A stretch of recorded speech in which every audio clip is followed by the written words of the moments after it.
If you could, in which anime world would you live? One Piece? Mushoku Tensei perhaps? Or Delicious in Dungeon?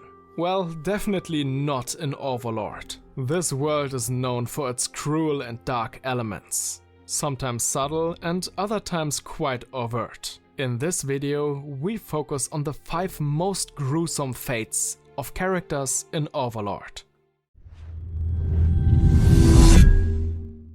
Ranked at number 5 are Hilma and the 8 Fingers. Initially a threat to the kingdom of Riestais. The 8 Fingers were brought under the control of the Great Tomb by the end of the 2nd season. Thanks to the coordination of Nazarick and Princess Renna, Hilma was just the beginning. Dragged from her home, she was taken to the Black Capsule, where Kyohuku awaited her. The cockroaches ate through her intestines, often bringing her to the brink of death. Fortunately, healing magic exists, so she could endure for a while longer.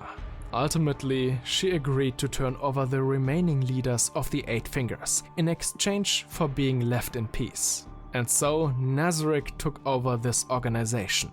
The only reason Hilma isn't higher on the list is that in Season 4, thanks to the almighty Stockholm Syndrome, she developed an affection for the Sorcerer King, and as long as she remains loyal, she has nothing to fear in the future. Still, a gruesome fate, considering she had to sacrifice not only her sanity, but also her personality. Ranked at number 4 is the good Nigun Grid Luin of the Sunlight Scripture. At the end of the 4th episode, Nigun fought Eins Ulgaun with his angels. Naturally, the human lost to the undead. Nigun was dragged to Nazarick and tortured for information for a long time. His weak spirit gave up long before his mind capitulated. Nigun's life turned upside down within days. He was the high priest of one of the 6 holy scriptures of the strongest human nation in the world. And only days later, his faith was broken, just like his bones. After he was no longer relevant to Nazarick, experiments were conducted on his body. He was presumably turned into an undead, or, my favorite, became the first candidate for Demiurge's Happy Farm. Overlord is full of sad stories and intrigues. But the greatest tragedy is that of Climb. Raised as an orphan, Climb was eventually taken in by the 3rd princess of Riestais and trained as a bodyguard. He cared deeply for her and the feeling was mutual. They loved each other deeply, but it couldn't be an official relationship because Climb was not of noble birth. And so they loved each other in secret. As the kingdom neared its end, he wanted to protect his true love. But he was too late. The evil Sorcerer King used magic to force the beloved princess to kill the king. Climb had no chance, but died in a heroic fight against the undead Overlord. But that was not the end. In the depths of the Great Tomb of Nazarick, the young man awoke to a new life beside his princess. But she was suddenly different. She was a demon. She said she had made a deal with the enemy.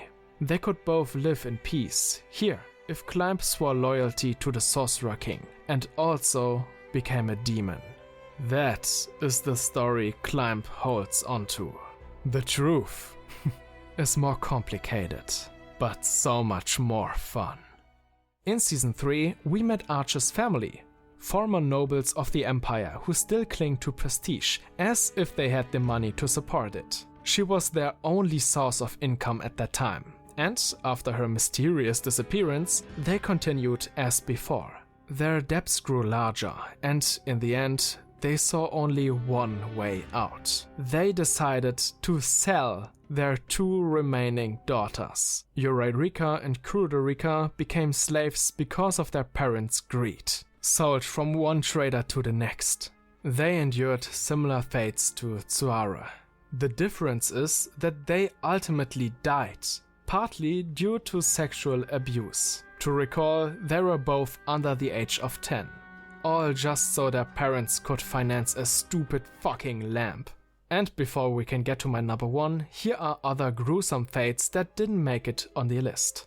Clementine, not just because of her death, but also her life. There she was always in her brother's shadow and unappreciated.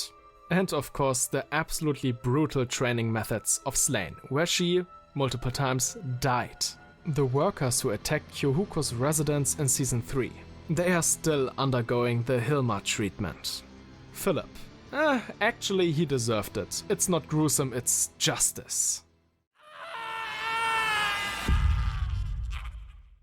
Season 3 of Overlord introduces the Workers of the Empire and the Team Foresight, consisting of Archer, Emina, Hakuran and Robber Dick. They were hired to scout a mysterious ruin beyond the borders of the Empire.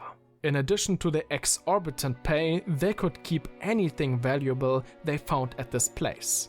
Not a single one from them could have guessed that they would encounter the Lord of Death here.